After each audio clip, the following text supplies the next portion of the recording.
যে মরণোত্তর পুরস্কার দেওয়ার চাইতে জীবদ্দশায় পুরস্কারটা পেলে যে আনন্দ দেশের জন্য এবং পরিবারের জন্য, ব্যক্তির জন্য, তা মরণোত্তর পুরস্কারে পাওয়া যায় না।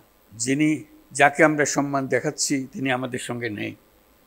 আমরা যেন আগামীতে এটা একটা নিয়ম করতে পারি যে যাদের মরণোত্তর দেওয়ার তাদের পালা শেষ করে দিয়ে পর থেকে শুধু জীবিত অবস্থায় যারা আছেন তাদেরকে আমরা পুরস্কার দিই, তাদের প্রতি সম্মানটা আমরা দিই।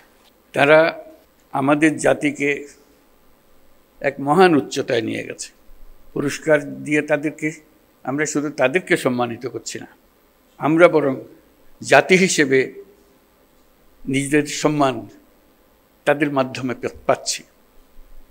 তারা প্রত্যেকেই আন্তর্জাতিক ক্ষেত্রে বহুল পরিচিত। তারা সারা জাতির জন্য অনেক কিছু দিয়ে গেছেন।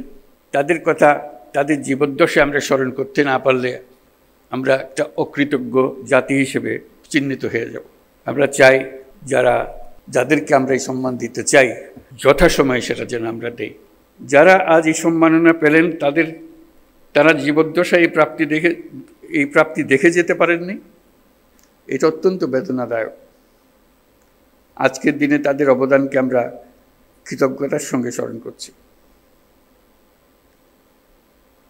স্বাধীনতা পদক প্রাপ্তদের স্বজন যারা আজ এখানে উপস্থিত আছেন তাদের প্রতি আমার শুভেচ্ছা ও সহমর্মিতা জানাচ্ছি। জাতীয় জীবনের বিভিন্ন ক্ষেত্রে অনন্য অবদানের স্বীকৃতি হিসেবে আজ আপনাদের স্বজনরা সর্বোচ্চ রাষ্ট্রীয় পুরস্কার পেয়েছেন। দেরিতে হলেও তাদেরকে এই স্বীকৃতি ও সম্মান প্রদান করতে পেরে আমরা সবাই আনন্দিত, দেশের সবাই আনন্দিত। তাদের কাজ যুগ যুগ ধরে প্রজন্ম থেকে প্রজন্মে তরুণদের মধ্যে অনুপ্রেরণা ছড়িয়ে দেবে।